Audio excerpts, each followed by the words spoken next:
Now we discuss about the four-stroke engine.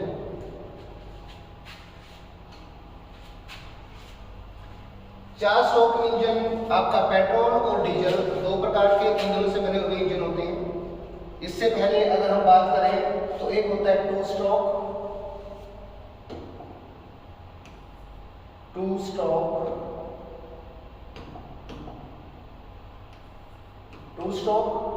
And four stroke. What is the difference between two stroke and four stroke? दो stroke engine और चार stroke engine के बीच में अंतर क्या होता है, पहले ये जानेंगे, उसके बाद देखेंगे कि फोर स्ट्रोक की साइकिल क्या होती है। सबसे पहले हमें पता करना होगा कि स्ट्रोक ही क्या होता है। स्ट्रोक को कह सकते हो धक्का। इंजन के अंदर सबसे मेन पार्ट आपका पिस्टन होता है जो ऊपर से नीचे और नीचे से ऊपर गमन करता है। इसके गमन करने की एक लिमिट है जिसके ऊपरी भाग को हम कहेंगे टीडीसी और नीचे वाले भाग को हम कहेंगे बीडीसी। टीडीसी का मतलब होता है टॉप डेड सेंटर और बीडीसी का मतलब होता है बॉटम डेड सेंटर। दूसरे शब्दों में आप इसको ये भी कह सकते हैं, क्रैंक से पिस्टन की अधिकतम दूरी क्या कहलाएगी, उसे हम कहेंगे टीडीसी, और निम्नतम दूरी क्या कहलाएगी, बीडीसी। ये पर्सन आपका बनेगा क्रैंक को देखते हुए। अगर हम सिर्फ सिलेंडर की बात करें तो सिलेंडर के आधार पर आपसे पूछा जा सकता है पिस्टन की अधिकतम सीमा क्या कहलाएगी या पिस्टन की उच्चतम सीमा क्या कहलाएगी, जिसे हम कहेंगे टीडीसी, और निम्नतम सीमा क्या कहलाएगी, बीडीसी। पिस्टन का टीडीसी से बीडीसी जाना या बीडीसी से टीडीसी जाना मतलब एक धक्का लगना ऊपर से नीचे या नीचे से ऊपर। इस क्रिया को हम स्ट्रोक के नाम से जानते हैं। जब इन स्ट्रोक की बात करते हैं तो इसके बाद नाम आता है साइकिल का। टू स्ट्रोक इंजन के अंदर साइकिल दो स्ट्रोकों से बनती है और फोर स्ट्रोक इंजन के अंदर साइकिल के फोर स्ट्रोक ही होते हैं। इसी आधार पर इसे कहा जाएगा टू स्ट्रोक इंजन और इसे कहा जाएगा फोर स्ट्रोक इंजन। तो आज हम बात करेंगे सिर्फ पेट्रोल इंजन की जो कि फोर स्ट्रोक है।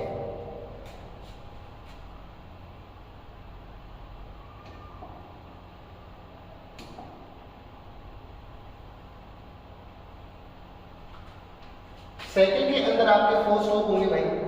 पहले वाला आपका होगा सेक्शन स्ट्रोक, दूसरा नंबर कहलाएगा आपका कंप्रेशन, तीसरा पावर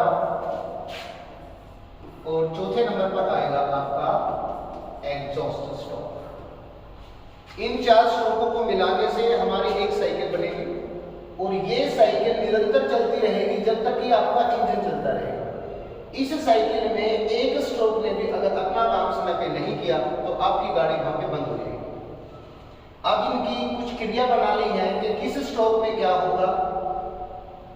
उससे पहले आपको इसके अंदर लगे कुछ पार्ट्स के बारे में पता करना होगा कि इन पार्ट्स का इनके अंदर क्या यूजेस हैं और इनको यहां लगाने के कारण क्या है। सबसे ऊपर वाले भाग को अगर हम बात करें तो इसे कहा जाता है सिलेंडर हेड। सिलेंडर हेड के अंदर आपका इग्निशन चेंबर होगा, वाल्व को खोलने की व्यवस्था की जाएगी। उससे जैसे ही आप नीचे आओगे, नीचे का भाग आपका कहलाएगा क्लियरेंस वॉल्यूम। क्लियरेंस वॉल्यूम का मतलब होता है एक ऐसा मार्जिन छोड़ना जिसके अंदर वाल्व खुल जाए और वो पिस्टन के साथ टच ना हो। इतने मार्जिन को छोड़ना क्या कहलाएगा आपका क्लियरेंस वॉल्यूम। ये क्लियरेंस वॉल्यूम टीडीसी से ऊपर होता है। जब हम बात करते हैं टीडीसी और बीडीसी के बीच की, तो इसके अंदर जो भी हम बाहर से हवा या ईंधन लेंगे वो सिर्फ इसी के अंदर भरा जाएगा और ये पूरा कॉम्बिनेशन आपका कहलाएगा क्यूबिक कैपेसिटी। क्यूबिक कैपेसिटी का मतलब है ये आपका एक सिलेंडर ही है, और सिलेंडर का जब हम वॉल्यूम निकालते हैं तो पाई आर स्क्वायर एच होता है। इसमें आर लिया जाएगा, इसके अंदर हम इसे बोर बोलते हैं, जो कि व्यास के बराबर होता है। हाइट सेम है, सिलेंडर में भी हम हाइट ही लेते हैं, इसके अंदर भी हाइट ही ली जाती है। जब इनको हम इंजन के आधार पर बात करें तो हमारा यहां से निकलेगा आर स्क्वायर, जबकि हमें इसकी जगह यूज करना है डी, तो d/2 का square, pi as it is and h also as it is. When we define this in the form of an engine, we describe by this form: pi d²/4 multiply TDC to BDC length. It is also showing by the h 1/4 pi 1/4 pi bore का square और multiply h, इसे कहा जाता है CC, cubic capacity of a cylinder. इसके बाद नीचे आपका आता है पिस्टन। पिस्टन के ऊपर दो प्रकार के रिंग लगे होते हैं, ऊपरी भाग में और निचले भाग में। ऊपर वाले भाग में लगे हुए रिंगों को कंप्रेशन रिंग कहा जाता है, और निचले वाले भाग में लगे रिंग को ऑयल रिंग कहा जाता है। ऑयल रिंग सिलेंडर की दीवारों पर लुब्रिकेशन के लिए प्रयोग लाया जाएगा, और कंप्रेशन आपके सिलेंडर को एयर टाइट बनाने के लिए लगाया जाएगा। उससे नीचे आप आओगे तो इसे कहा जाएगा कनेक्टिंग रॉड। कनेक्टिंग का मतलब जो कि पिस्टन और क्रैंक को जोड़ने का कार्य करेगा। जुड़ते समय इसके दो भाग होते हैं, ऊपर वाले भाग को कहा जाएगा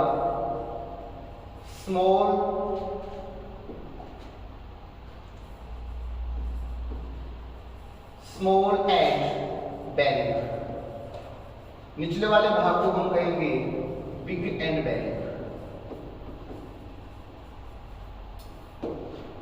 इससे नीचे आपकी होती है क्रैंक। क्रैंक का रोटेशन ही आपके इंजन को चलाता है, जिसके एक साइड में आपका फ्लाई व्हील लगा होगा और दूसरी साइड में आपका ड्राइव व्हील लगा होता है।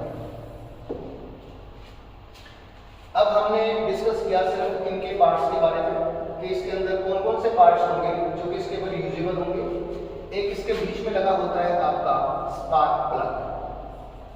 स्पार्क प्लग का कार्य होता है जब आप पावर स्टोव पे जाएंगे तो ये स्पार्क करेगा, और जो मिश्रण हमने सिलेंडर के अंदर भरा था उसको जलाने का कार्य स्पार्क के द्वारा किया जाता है। अब हम बात करते हैं पहले स्ट्रोक से शुरू से।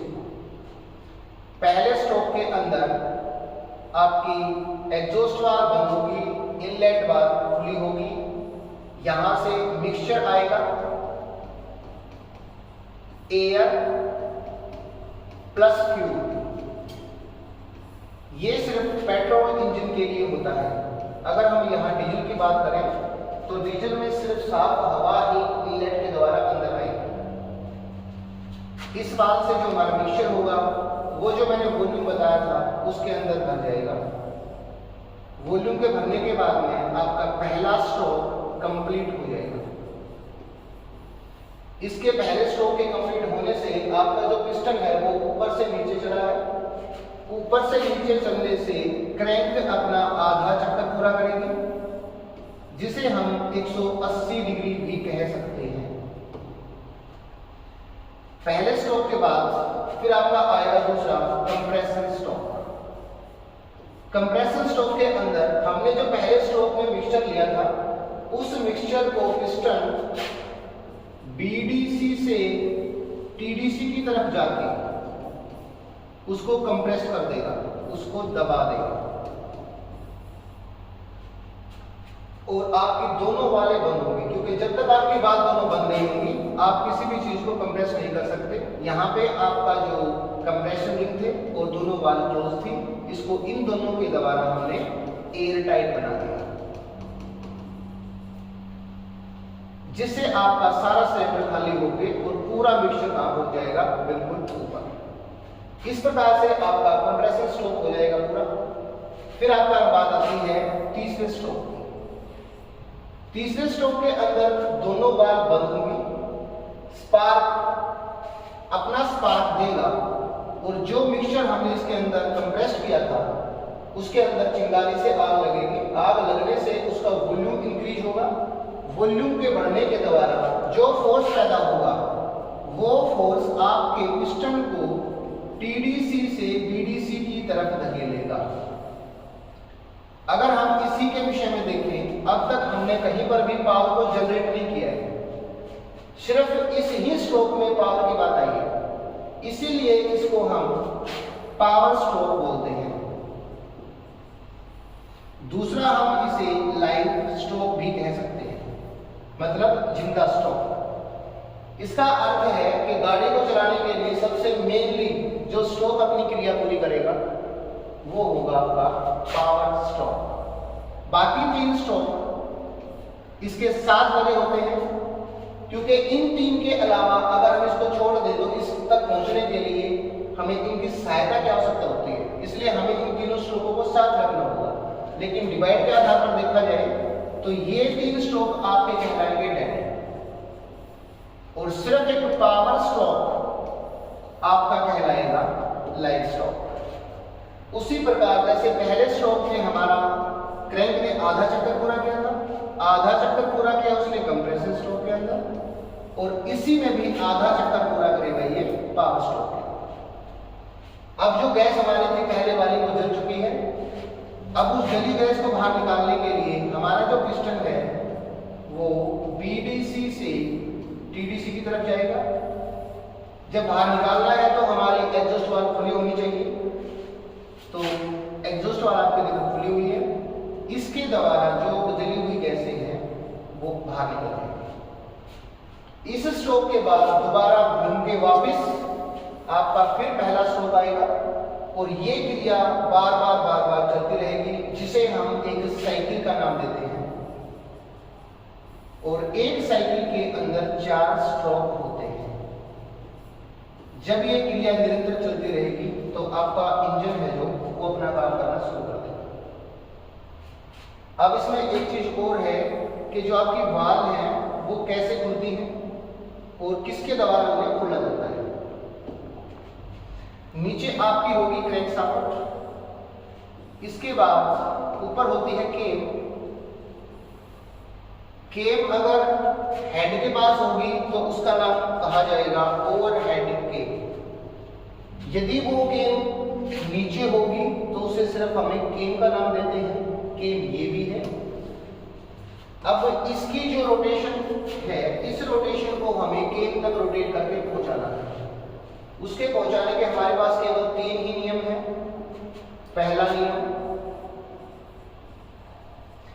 गियर टू गियर, मतलब एक गियर क्रैंक पे और एक गियर केम पे। सेकंड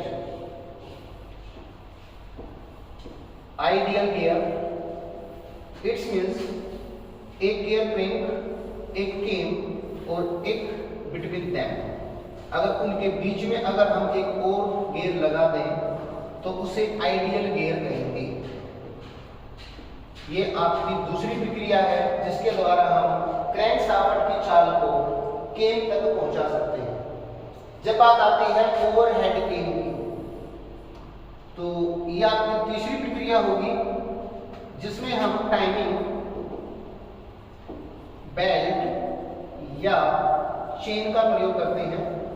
सामान्यतः आपने गाड़ियों में देखा होगा बेल्ट लगी होती है, और बाइक में देखा होगा चेन लगी होती है। उस चेन या बेल्ट के द्वारा ये रोटेशन हम यहां तक ले जाते हैं। इनके घूमने की प्रक्रिया में 2:1 का अनुपात होता है। 2:1 का मतलब क्रैंक यदि 2 चक्कर काटेगी तो केम 1 चक्कर काटेगी। ऐसा होने के पीछे भी कोई तथ्य है, क्योंकि ऐसा नहीं है कि कोई भी रेशियो बना दिया तो होता ही है। इसको समझने के लिए आपको पहले वाल के ऊपर ध्यान देना होगा। पहले स्ट्रोक में, दूसरे स्ट्रोक में, तीसरे स्ट्रोक में और चौथे स्ट्रोक में। पहले हम नीचे आते, जो मैंने पहले बताया था आपको, half round, half round, half round और हाफ। It's means total 2। अभी मैंने बताया आपको कि क्रैंक शाफ्ट का कार्य केम की सहायता से वालों को खोलने के लिए लगाया जाता है। अब आप देखो, पहले स्ट्रोक में वाल खुली है, मतलब केम की आवश्यकता है। किसके लिए? आधे चक्कर के लिए। दूसरे स्ट्रोक में दोनों वाल बंद हैं, मतलब केम की आवश्यकता नहीं है। तीसरे स्ट्रोक में दोनों वाल बंद हैं, यहां भी केम की आवश्यकता नहीं है। और चौथे स्ट्रोक में एग्जॉस्ट वाल खुली है, तो यहां केम की आवश्यकता है, मतलब आधा चक्कर यहां। इन चक्रों को जब यहां जोड़ोगे तो आपका आएगा 1। इसका मतलब इससे यह सिद्ध होता है कि क्रैंक और केम के बीच रोटेशन का रेशियो 2:1 ही होता है।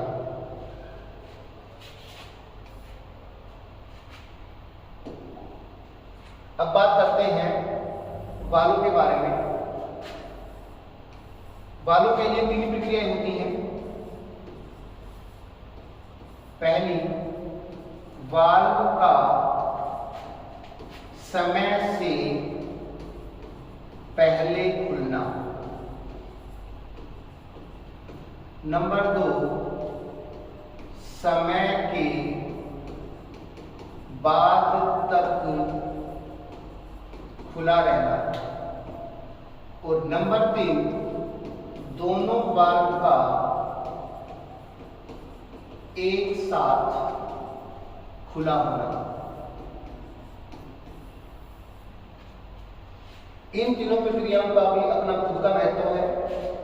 पहला मैंने बताया, वाल्व का समय से पहले खुलना, इसे कहेंगे लीड ऑफ वाल्व। समय के बाद तक खुला रहना, लैंप। दोनों का एक साथ खुलना, ओवरलैप। इसको एक बार दोबारा समझ लो। किसी भी वाल्व का समय से पहले खुलना क्या कहलाएगा? Lead of valve. समय के बाद तक खुला रहना, लैंप। और दोनों वाल्वों का एक साथ खुला रहना, ओवरलैप। ये प्रक्रियाएं क्यों की जाती हैं? सबसे पहले क्या बताया मैंने आपको? वाल्व का समय से पहले खुलना। यदि हम इनलेट वाल्व को समय से पहले खोल देंगे तो हमारा ज्यादा से ज्यादा मिश्रण इसके अंदर आ सकता है। इसलिए हमने इस वाल्व को समय से पहले खोलना पड़ेगा। इसके बाद आता है आपका वाल्व का समय के बाद तक खुला रहना। ये आपका इनलेट के लिए था और ये आपका आउटलेट के लिए। एग्जॉस्ट वाल्व जब खुलेगी, अगर उसको समय के बाद तक खोलेंगे तो जितना भी धुआं था उसका कोई भी शेष यहाँ ना बचे और सारा का सारा बाहर निकल जाए, ताकि हमारे पास दोबारा से अच्छा मिश्रण आए और कंप्रेशन रेशियो पूरा बने।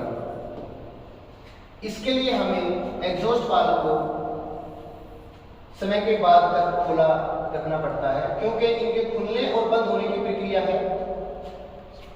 सामान्यतः अगर हम यहां से देखें तो टीडीसी से चलने पर वाल्व खुलनी चाहिए, लेकिन टीडीसी के चलने से पहले इनलेट वाल्व खुल जाती है। इसे ही कहा जाता है लीड ऑफ वाल्व। इसी प्रकार से हम यहां बात करते हैं, बीडीसी से जब पिस्टन चलेगा तो आपकी एग्जॉस्ट वाल्व खुलनी चाहिए, लेकिन बीडीसी से पहले ही कुछ समय के लिए इसको खोल दिया जाता है, तो इस समय के बाद तक खुली रहेगी और ये समय से पहले खुली थी। और एक समय ऐसा आएगा एग्जॉस्ट के बिल्कुल लास्ट में, जहां पर आपकी दोनों वाले खुली होंगी, उसी समय आपका एग्जॉस्ट भी होता रहेगा और उसी समय आपका इनलेट भी होता रहेगा। इस अवस्था को या इस समय को भी कहा जाता है ओवरलैप।